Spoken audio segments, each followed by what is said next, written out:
What's up, everyone? It's your boy Infrar-Ed. Welcome to the Scott Reports. Today I'm bringing you an anime review of Orange, episode 12. This was a huge episode. I mean, we pretty much got the answers to a lot of the questions that we may have had in this series. And moreover, it was a Kakeru-focused episode as we got to see through the eyes of this character and the things that he was going through on two separate occasions. The Kakeru that died and our current Kakeru, as we get to see what makes him tick a little bit, see why he did the things that he did, and most importantly, get to find out why things ended up the way they did or how they can end up the way they're going to be in this series. And it was good to see this because, again, you get to finally peel back the layers of this Orange to see what's going on with this character, as first and foremost you can see the relationship now that he had with his mother, and for the most part he was just like a regular kid who just didn't want the authority of parents on his back about things. He was at that age where he wanted to do things on his own, and he felt like he wanted to be included in things and decisions that his mother was making because he felt that he should be an equal. And at that time in life, that's how you're going to feel with your parents, even though you may not be. And those type of things are also what led to him to be so cold-hearted, or left that text that he left for his mother the day she ultimately died. Because, you know, we get to see how he felt at those times, you know, as far as going through the divorce that his parents had, from moving to a new town, to, you know, not being able to join sports teams. And we get to see how Kakeru felt about that, as he felt that his mother was just trying to keep him under her, keep trying to shelter him. But it turns out to be something completely different, as again, we get to see the things that we didn't see before, or that we may have just heard about, and we get to see some important things that transpired in the life of Kakeru that died. Like, for example, we get to see when he went back to Tokyo and when he told his friends that he died, that his mother committed suicide, and they were just kind of like, are you joking? And, you know, they just took it as a joke and laughed it off. Of course, that led to a pretty dark part within him where he tried to kill himself at that point. I mean, we get to see when Kakeru fell in a race and he lost the rally race for the red team. We even get to see up to the argument that he had with Naho, as again, we see the things that kept building up and building up that ultimately led to Kakeru's demise. But the biggest point in the episode was to actually see things from Kakeru's mother's eyes, as this part of the episode was huge. I mean, it may have seemed to Kakeru that his mother was just getting in his way or trying to keep him under her, but actually what she was doing was, everything she was doing was for Kakeru. It was for the best for Kakeru, even though he didn't understand it. And he found this out when he was just thinking about his mom, and he was looking through some things, and he actually found her cell phone, and he was wondering if that text that he sent her, did she even get it? The one that he said, you know, you can take yourself to the hospital. And he sees in the draft she had a whole bunch of apologies to him, and she didn't send it. It was in the draft box, and it pretty much blew the hole open on everything that he was wondering. Like, for example, again, everything she was doing was for Kakeru. As you can see, she was a very loving mother. However, this message didn't get out to him. Like, for example, Kakeru was saying, you know, when you got divorced, you didn't even talk to me about it. Or the mother says, I got a divorce from your father because he was abusive, and I didn't want to see him hurt you again. However, I know how much you loved and respected your father, so I didn't tell you about it. You were getting bullied at your old school. People were picking on you, so I figured if we moved to a new town, you would have a chance to have a better life. I got rid of your sports stuff and made you promise not to join any teams, because the last team you were on, they pretty much shifted the focus of them losing all on you. Instead of being good friends and saying it's okay, we'll get them next time, they basically made you the butt of the responsibility for them losing.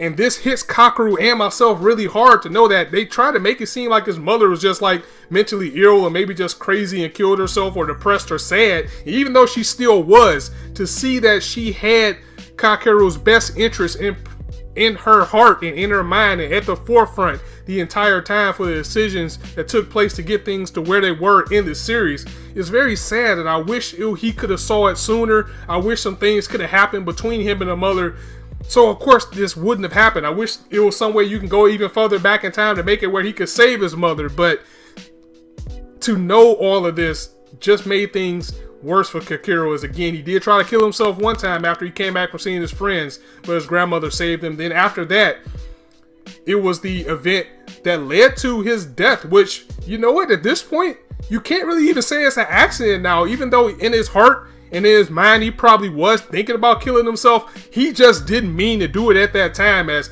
he stormed out and he was riding his bike and he was just thinking about certain things like, would anybody care about me? Would anybody miss me? If I died, would that take away all my regrets? Will I get to see my mother again? And while he was riding on his bike, he's looking up in the sky and he's thinking about this as he's riding his bike. And then that's when we see the truck that hit him and killed him come. And then at that same time, he was also thinking, I wonder who Naho is giving this box to for Valentine's Day. And that was like one of his last thoughts. So it's kind of an iffy situation. It's kind of like, yeah, maybe he would have killed himself anyway, but he didn't want to die the way he did. But it's kind of like at the same time, he also accepted getting smacked by that truck, and maybe it was too late. It kind of blanked out before we got it, but it definitely wasn't on purpose, at least at that moment. So again, another big revelation in this episode. So it was just really sad to see that one of the last things that his mother would have said to him, or the last thing that he read in those drafts that she had in her phone, was that I'm going to get out your way. I'm just going to let you have fun and live your life, because she felt that he was unhappy because of her. And again, it was just sad to see it, but it was things that we needed to know to advance this series along. Meanwhile, in the present, even though things are definitely changing compared to what the letter said with Kakeru and Naho after their fallout or their argument, things are still kind of the same at the same time. And what I mean by that is, unlike in the letter where after the two had their disagreement, Naho said that Kakeru stopped talking to her. Now Kakeru is at least talking to her, but it's more along the lines of him just doing it to be nice or to be civil to her. As I have to give points to Naho, she got a little bit more points in this episode for big girling up and actually apologizing for being selfish and saying what she said. However, things aren't exactly in the clear with Kakeru. Again, he is talking to her. If he sees her, he speaks, he says hi, you know, they laugh and joke and have small talk. But if she tries to do anything to get close to him, like say, I want to walk home with you, he kind of comes up with a reason not to, or he'll blow it off and say maybe next time. Even to a point where if he needs like a pencil or something in class, he would ask someone else and not ask Naho, which is really hurting her feelings. And everybody can see that as well, as it looks like a staple on this channel as far as this series goes. It looks like we're still not in the clear, as even though things are cool between Naho and Kakeru, as he said, you know what, I'm sorry, I overreacted, it's okay, it's not your fault. He's still in danger, and things aren't as tight as they should be with these two characters. And then this is where the episode takes another shift into another big reveal, as we get a little bit of time with the future team. But before we do that, Naho did say to Kakeru in this point of this coldness that he has is to wait until Valentine's Day, as hopefully that's a subliminal that will get across to him for him not to kill himself before then. But we meet up with the future clan in this episode, and we finally find out how these letters are getting back, as they're sitting around, you know, they're celebrating you know, losing Kakeru and their friendship and everything, as they say pretty much the regrets that they always had. Is like, I wish it was something we can do. I wish we can go back. I wish it was something we could do to make things different so Kakeru can be here with us. And that's where they say, well, maybe there's some way that we can. And Hagita at first, he completely blows it off. Like, look, we already had that discussion in class all those years ago. It's nothing that we can do. There's no way that we could go back in time. But then at the same time, he said, but you know what? There is an experiment that happened, or has been reports of something around 2013 that happened in the Southern Pacific Ocean, that there's a black hole there. And this is like where the Bermuda Triangle is and everything. There's a whole bunch of strange things that happened in this area. Just perhaps, just maybe, I can't promise that it will happen. I can't even promise that it'll get to the right timeline or anywhere at all. But perhaps if we put something through there, maybe it can get back where it can change a life or a universe for Kakeru somewhere in one of these timelines. And it's too dangerous for them to try themselves. So that's where they come up with the idea to do like a reverse time capsule. They're going to basically take the letters that they have and send those back, and hopefully it got there. So it's a little bit of, you know, hope. It was a little bit of friendship is magic to how the letters got back, but we at least know how it got there. So that was big as well. Again, this was a huge episode as we head into the finale next week. So I really enjoyed it. It was definitely a step up from what we got last week, because last week wasn't a bad episode, but it was definitely probably the worst episode of the entire series, mainly because of Naho.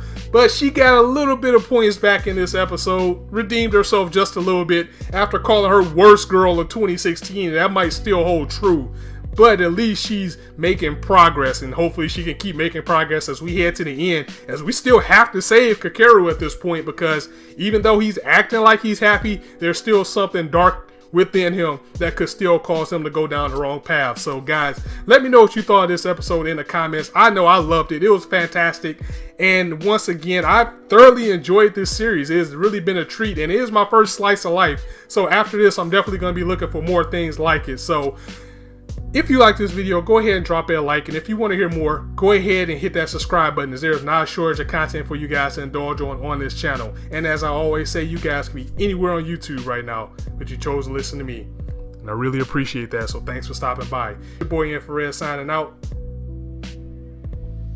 See you soon.